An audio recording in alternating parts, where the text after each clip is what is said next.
Great music. Right, I'll just run through. This is a terrible place for the speaker because of the background noise, and you can't tell whether the audience is enjoying itself or just sort of silent opprobrium or gleeful laughter. So I will just trundle on. If you want a version of the slides, email ben.page@ipsos.com so you can. You don't need to write down anything as I canter through. What seems to stand out from the evidence is the thing that distinguishes the trusts that do really, really well. Because in one sense, we are in a very interesting place, I think, with the National Health Service, and probably at a place that many of us in this room are not going to see again in our lifetime, sadly. I'll just show you this. This is, can we go forward? This is how worried people are about the National Health Service.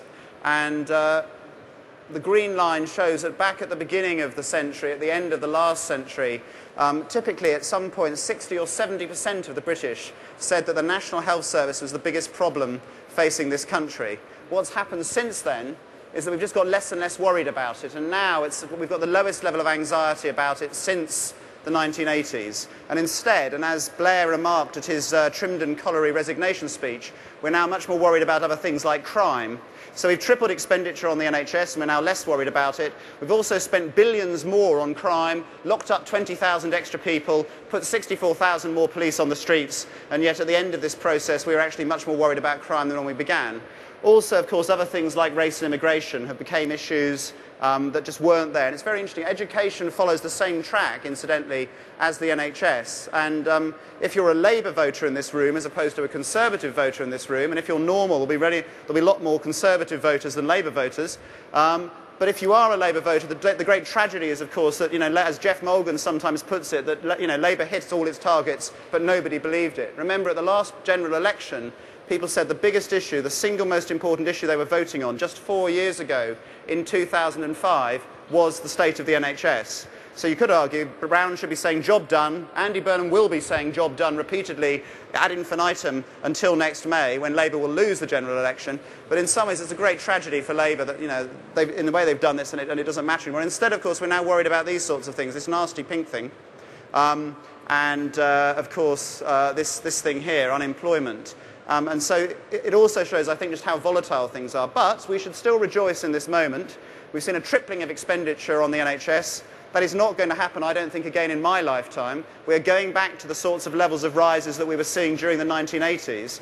When you look at how happy people are with the NHS, it is the highest level of satisfaction that Ipsos Mori has ever recorded. So even people who haven't been near a hospital to experience the brilliant services provided by the NHS still say they're pretty happy with it. And only 1 person in 7 now says they're cross about it. Back in at the end of the last century, at some points, satisfaction went as low as the early 40%. So it's an amazing turnaround. But of course, politicians get no gratitude. It's one of the things I've learned, actually, in the last decade, that central government gets no thanks for anything it gets right. It just gets blamed for things that aren't going well and is asked to sort them out.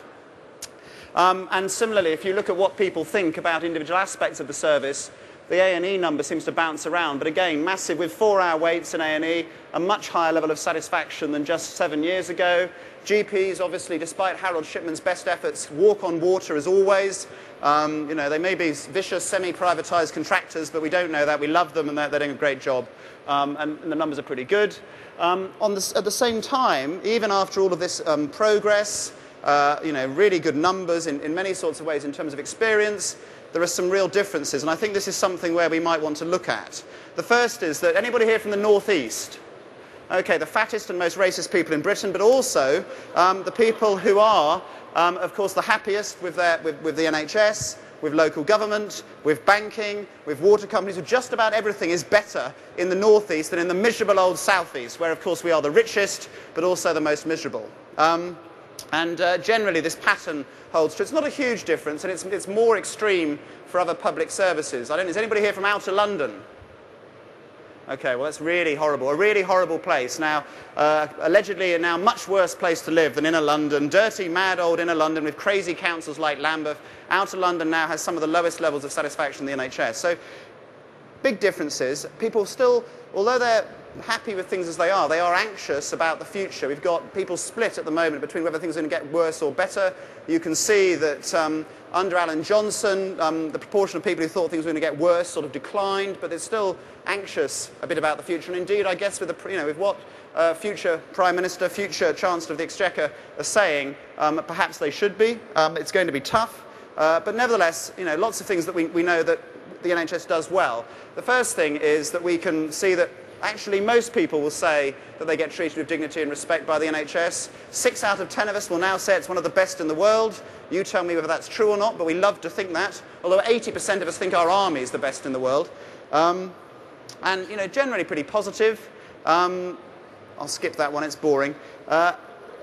When, however, we ask people what the anxieties are, I think what's interesting is that despite a tripling of expenditure, even today, more and more people are saying a lack of resources, a lack of investment. I just wonder what is going to happen to the answers to this question as we go forward. And of course, the politicians who are going to be running this country are very anxious about that. But it's, in a sense, it's interesting to see that bureaucracy, waiting times, superbugs, all declining as an issue, but still anxious about the money. And I guess telling everybody that the state is running out of money and has got huge debts and is going to have to put up taxes or cut services is perhaps partly behind that. I don't know what you've been telling your patients in public locally.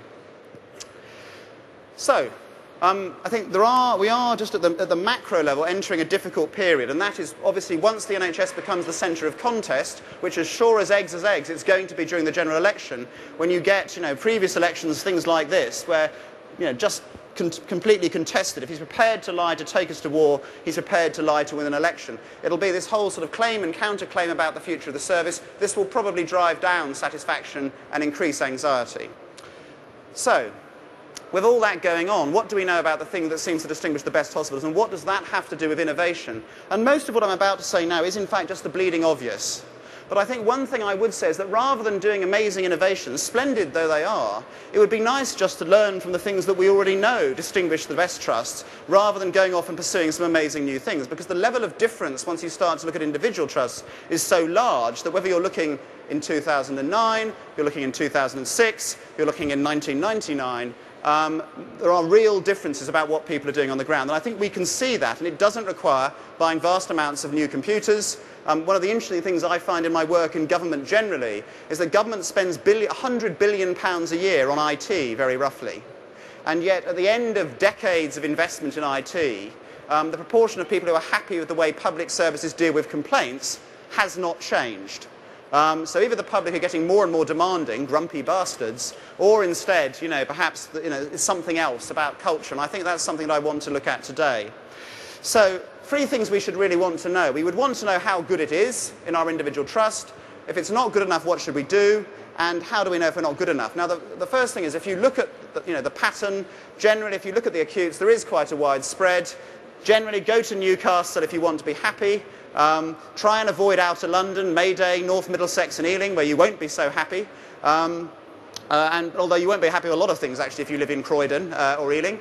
And when we look at what drives it, what's interesting is that a lot of it is not necessarily things that management in the NHS has traditionally focused on. The first is, in a sense, the objective measures, those tough numbers on whether we're killing people or not, don't seem to do much or have much to do with how happy people are about the way they're treated. So, for example, how much you spend. I don't know, any drug company people here? We can spend a lot on drugs, or a little on drugs, a lot on the latest machine that goes ping, or not very much on the machine that goes ping. It doesn't seem to correlate with how happy the patients are. It may cure them. We're not looking at that here. We're just looking at how happy are the ones who live long enough to fill in the questionnaires afterwards. And there is no relationship. So you can spend a lot or a little. Similarly, the likelihood of the hospital killing them. Now, we know that some of you are much more likely to kill your patients than others, even allowing for how ill they are when you get your hands on them in the first place.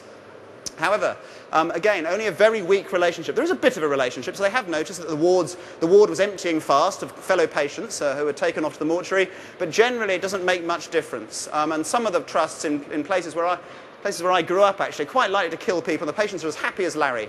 So that's not really the factor. And instead, actually, interestingly, if you look at the inspection scores, interesting, when you looked at the old Healthcare Commission scores, those who were rated fair or good were often doing better than those rated excellent by the Healthcare Commission.